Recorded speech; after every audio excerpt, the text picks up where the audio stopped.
Hello guys, tunin Thusim thakat anangai kinu hite angai jousen nungsinin like subscribe le share chu nehin bol pi tai tai vo zan khat hi ho khat na hin pasal khat pung som bel in anat ha lel be si ji in dam do zo lovin athitai thelum dan khat chu hiti a hi hichipa chun ji aneya aji to cha jong nei man lova aji to ki khena aji nda tha ji chun in sumi dang jong pon hichi ji a chu achang si a ina umle anat ha lel wal ji in dam do zo lovin anathi den tai pi jong amas to kachibop ji hi ji chun ainu ba Kaloila ka chin hi le ain ka thumin in chu asung lang kot aki kamin kenjong kot ka kivin kiu jeng tan kot chu ahon lo momong phat na chun bang ong ka aku na chun ka vel hi le ama chu in sunga chun anaki zamin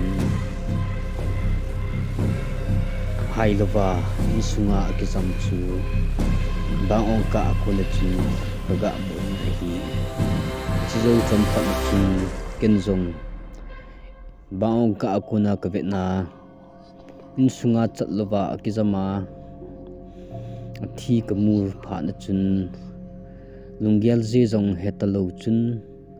kot chu loi hong tai di ka tin kot ki kam chu pulama ko na chun kaloi loi sing tan a hi ita bang kaloi wang chun kot kha chu deta ki bonji chun kaloi hong wa thei ta pui ke jong chi zo chom khat chun in chunglang ka kal do in chungla kun chun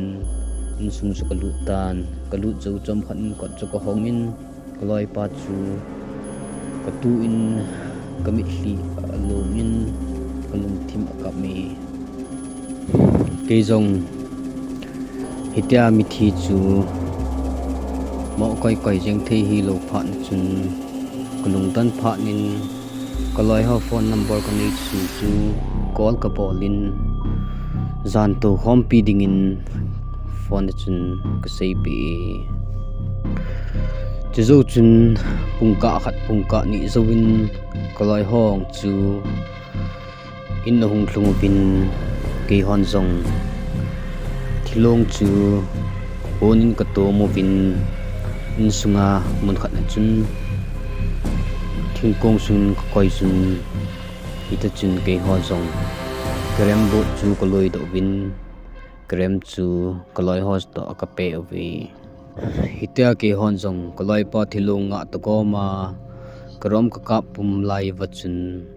hetman lo ka in zan pung khat lang chu awal tai ke hon zong krem chu ka pe jing win hi le kaloi khat pau chun thilong box chu ahung cha lo chu ami si naga amui che zo chun ama zong ti zan kyo ko ma ga sei ding chu asei ngam pui che phat chun aman zong jun thak chi de ti in tu lang chun apot do in anakilep mang tai in langin anazam tan hi ki hon zong krom ka pe jing win hi le ahung lut mong ta pu hi chu zo chun ahung lo mong pha de chun kaloi ho khat chu ama ve din chun aga pot do in amulo pha na chun ama hong chu in langa chun anazam kidda na hitai mini bo ki hlantan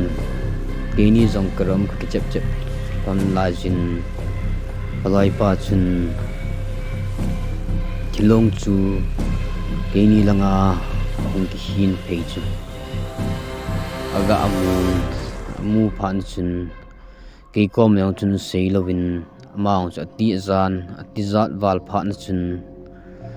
e tha chi din akile min in langin an zam pitan hi ke jong ka changbo ke tan thilong chu Kaloipa thilong box chu kalung si ji chun ka da thanom pon kan jong ka changa chun ka to pi tan hi ta ka to pi jing lai chun hen mang lo ka chun pung ni ana san pung thum ana hi de tai ke jong kalung danin bol de khelo phan chun phone chun lak san ka gi chim tai itia phone ka me a ka ki chep jing lai chun kining lo het man lovin ku hat ta in kuile ku hung thun kol ken ku hung hat jing ta na hi go hung hat wal phan chun ke jong ka dap sa chu to i ti ji jong ka het pun nei ju ka tin nei ju ko ai ta na hi chu ko ai jin hi le lai chu hung thin lai hung thi zo wa chun hung phlap lap kinin thilong chu Kaloipa thilong box chu hilang sangahin all in hung ki kin pe chu kamui be jong ka ti azan ni si to jiong chu ka ta pun ka pon pa fa chu on ka bolin in sung cha wa na tin chun bang chun ka ngai chun hi le ka bang ngai na kun chun pam lang chun mi khat hin in avelin bang hin beng in hi le ichi ka phone chu ong kile hlan phone lai ong chu ong thikit ta na hi je phat chun ichi thilong Kaloipa thilong pilang hin nai chu ka vel ka ti azat chu to in panga mi khat in anin avela ahung lut di bangin aumin zan sot nu hi to ke jong ka ti azan umji tu jong khe ta pun chu tu phan chun ke jong kot chu ka hongin in langa chun ko hung sa na hi ke jong in langa khung jam jing lai hin ichi thilong chun kan nu ngai ke hin del kin ni hi ke jong ti zat ma chun huile ko ki tho noi chun kol phe han to ai le ti zang ka ti ki thin ho jong mu thei ro chun ro chu to fai ne cha chu on ko mu fai sin mu fai jin lai ti to ti the lo chun mu chun hi hin del jing ne hi le ke jong ha thai che jing ne hi le ining lo het man lo chun pu te ko chu ka pung tai pu te ko ka atu chun ka pu te na chun pastor assembly so him meeting na ball win hi ji meeting ball na wa chun ke jong in kot kha chun ki palin ki tang thu jing in hi le hi chi thilong ong chu hung in kot hin pha chun pastor pa chun nang hi athi hi le athi bangin ki min lang ahing hi le mihing bangin lengin ati hi le chi thilong jong chu akile ki tai